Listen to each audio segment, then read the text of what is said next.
Everybody wants to be the next athlete entrepreneur, but nobody wants to read the rules. You can't start a protein powder line called Hustle Juice, for example, without knowing if you're allowed to. Agreed. If your side hustle is selling protein powder to teammates, we need to talk. Because that's not just a side hustle. That's a compliance violation. A lawsuit waiting to happen, and probably the worst pre-workout that I've ever tasted. And if you're pitching it to your teammates right before practice, yeah, that's going to be a career killer. Today we're talking about athlete side hustles. Which ones make sense, and which ones will sink you, and how to hustle smart, not sketchy. Welcome back to the AAA Ball and Play podcast, where NIL meets life and where your entrepreneurial dreams either pay off or get shut down before the first sale.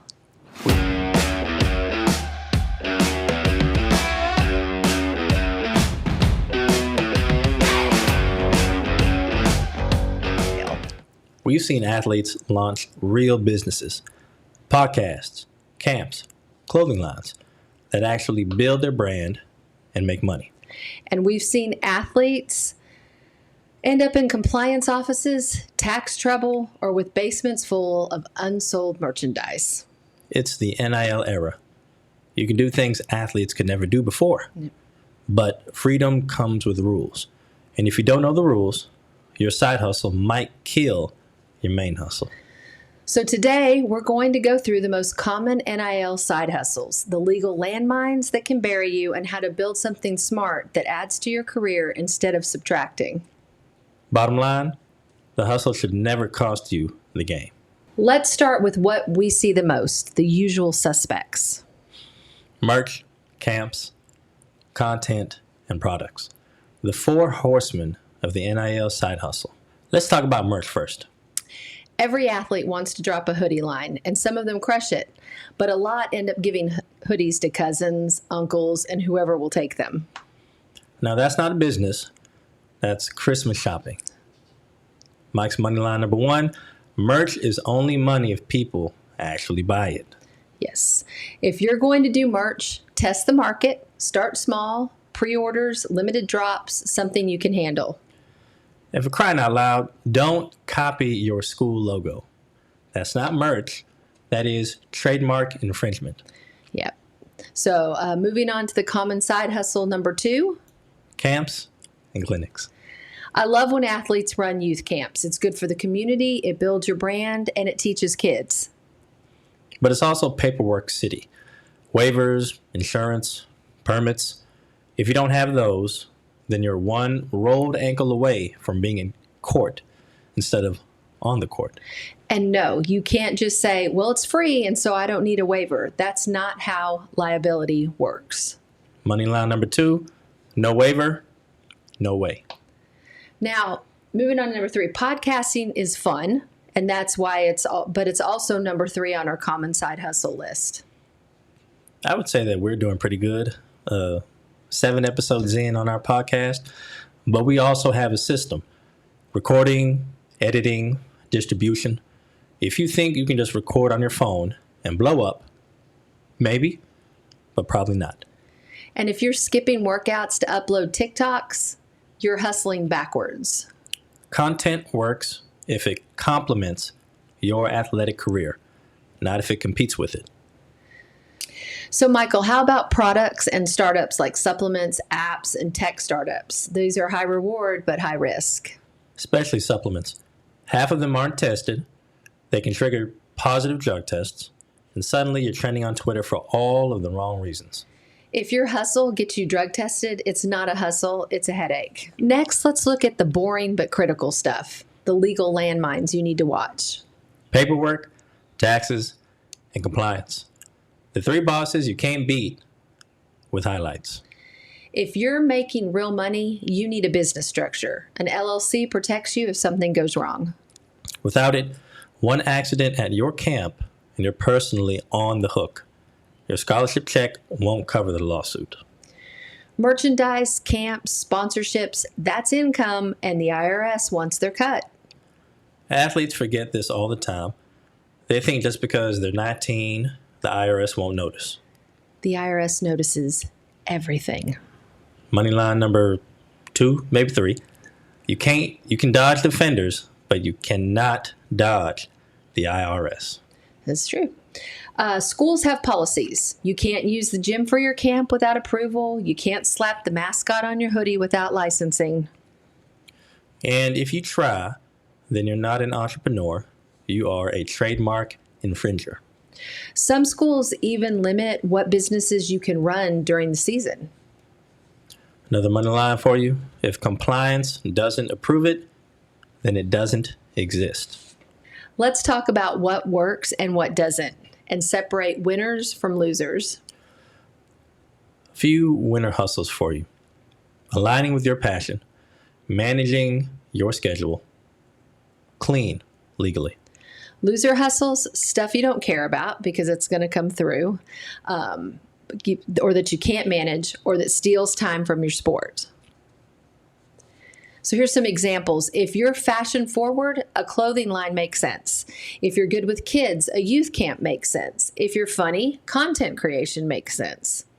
But if you're doing crypto that you don't understand, or multi-level marketing energy drinks, just stop, please.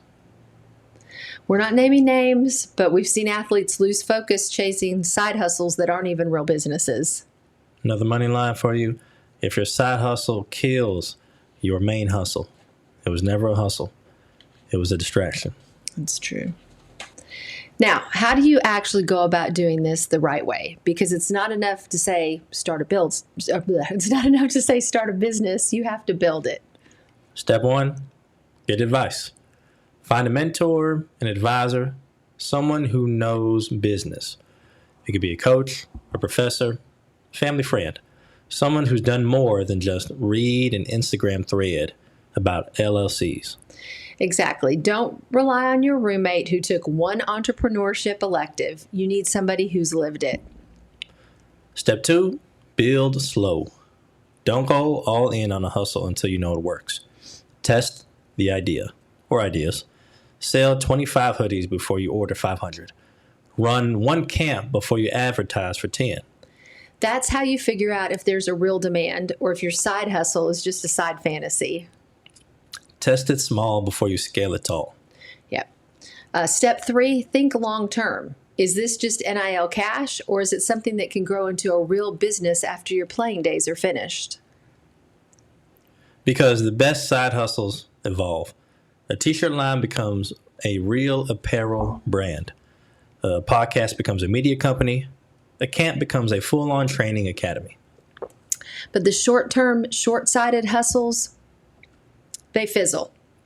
Multi-level marketing schemes, untested supplements, random one-off collabs that don't fit your brand, they vanish when the NIL dries up. Now, for example, I knew an athlete who started by selling his own highlight DVDs. That was his hustle. Now, he didn't stop there. He learned production. He built relationships. And now, he runs a media company that covers athletes nationwide. That's a hustle that turned into a career. And that's the kind of vision you want. And it doesn't take millions to start. It just takes consistency and smart planning. Remember, a smart hustle adds value. A dumb one distracts it. I'll add this. Smart businesses don't pull you away from your main thing. If your hustle makes you miss practice, classes, or sleep, that's not smart. Right. The hustle should build on your identity, not fight it. If you're funny, lean into content. If you love kids, run camps. If you're serious about style, well, then merch makes sense. Do what you actually love. Correct. And so bottom line, build with purpose, not panic. Build for the future, not just for the weekend. Another money line coming at you. Your hustle should pay you twice. Once in money and once in reputation. So let's talk about this week's free downloadables available on the website or by clicking the link below in the description. Downloadable number 1 for the week is the Athlete Side Hustle Playbook. It explains common NIL hustles, what works versus what doesn't, and steps to build a sustainable business. And downloadable number 2 is the NIL Legal Landmines Checklist with step-by-step warnings on LLCs, taxes, compliance, trademarks, and facilities usage. So make sure you download, read it, learn it, know it, and pass it along to others. And while you are at it, like, subscribe, share, and please give us a follow. Athletes, NIL is an opportunity, but opportunity without guidance can become a career killer. Dream big, but hustle smart. Don't let a t-shirt line or a shady supplement, a sloppy camp cost you your eligibility or your reputation. All right, before we close out, let's remind everybody what we're doing here is educational. It's not legal advice. Having said that, we're not just talking to talk. We want athletes and families to have a roadmap, but you need to always consult an attorney or a registered agent or us. Exactly. That's why we keep giving y'all the checklists, the playbooks, the free game, and the resources, because it's bigger than just a podcast. It's a platform. And speaking of platforms, the Chalk Talk Book Club is rolling. Next up is Significant Recruiting by Matt Rogers. Parents, athletes, this book breaks down how to do recruiting right without sabotaging your athlete's future. That episode is absolutely a must listen, so look for it to drop on Monday. Then we've got more fast breaks coming. Short, sharp takes on NIL headlines, Broward County athletes, and professional news. We don't hold back there. So stay tuned. We've got the playbooks, the checklist, the book club, the fast breaks, and other exciting things coming your way. This isn't just a podcast, it's movement. And if you're an athlete trying to build your future, well, then you're in the right place. This is the AAA Ball and Play podcast. Thank you for joining us. We'll see you next week. You're listening to the AAA Ball and Play podcast. Quick note, this is for education and entertainment. Nothing here is legal, tax, or financial advice, and nothing we say creates an athlete-agent relationship. Listening or contacting us does not make us your lawyers or your agents. For advice, talk to a qualified professional in your state.